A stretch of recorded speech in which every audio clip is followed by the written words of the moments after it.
The Muslim Call to Prayer, Its Origin, History, and Role in Worship, by Jahad Zenith Bismillah ar-Rahman ar-Rahim. The Muslim call to prayer, known as the Adhan and the Iqamah, is one of the strongest symbols of Islam. It is the declaration that Allah is the greatest, Muhammad is his messenger, and true success is found only in worshiping Allah. For more than 1400 years, the Adhan has announced Islam's presence in every land reached by Muslims. It calls the heart away from the world and into the remembrance of its creator.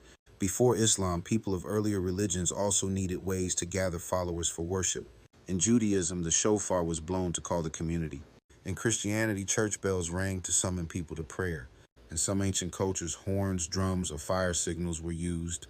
All served the same purpose, to notify people of their duty to God. Islam introduced something far more meaningful than a simple sound. The Adhan is a message. It is a reminder of faith, a proclamation of monotheism, and a call to leave behind every distraction to see the truth.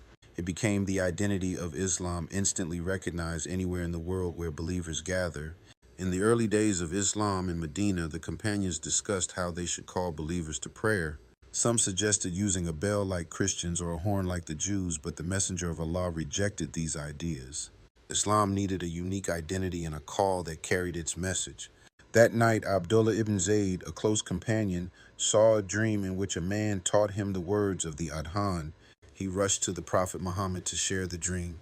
The Prophet confirmed that it was a true dream and ordered that it be used to call the believers to worship. Bilal ibn Rabah is remembered as the first muaddin in Islam. A formerly enslaved black man who accepted Islam for truth over race and status, Bilal stood on a rooftop in Medina and called out for the first time, Allahu Akbar, Allahu Akbar. His voice became the sound of Islamic unity and equality. When believers heard him call, they gathered together, shoulder to shoulder, forming a single line with no difference between rich or poor, Arab or non-Arab. The Adhan informs Muslims that the time of prayer has begun. The Iqamah is the second call that announces that the prayer is starting immediately. When the Iqamah is recited, the believers stand and straighten their rows. The Prophet Muhammad commanded the believers to line up tightly and evenly, because standing correctly in prayer establishes unity, discipline, and humility. Anyone looking at the rows of Muslims would see a community standing together in complete obedience to Allah.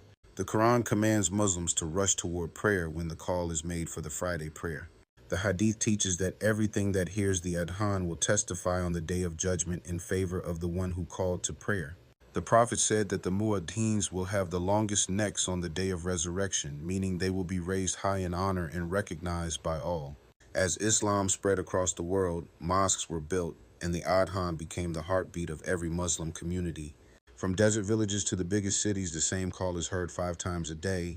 No matter the language, culture, or race of the people, the words remain the same.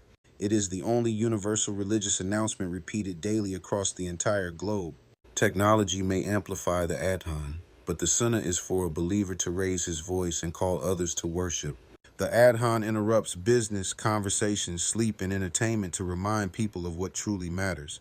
It reminds every soul that success is found in Salah and in obedience to Allah. The history of the Muslim call to prayer will continue until the last day. Near the end of time, as faith disappears and the Quran is removed from the hearts of people, the Adhan will stop being called. When not a single person remains to say La ilaha illallah, the world will no longer have a purpose, and the hour will begin. The Adhan began with a true dream. It continues through the voices of those who believe. It will end only when belief itself has left the earth. It began from the heart of the Prophet's community, and every day it gathers Muslims into one body, reminding them why they were created. The call to prayer is a call to stand before Allah. It is the honor of Islam, the unity of the believers, and the constant reminder that our success is with Allah alone. When Muslims hear it, they rise and form straight rows before Allah. The Adhan and Iqamah turn moments into worship and unite believers into one Ummah. This call began with a dream, continues by belief, and will end only when faith is gone. It defines Muslim life.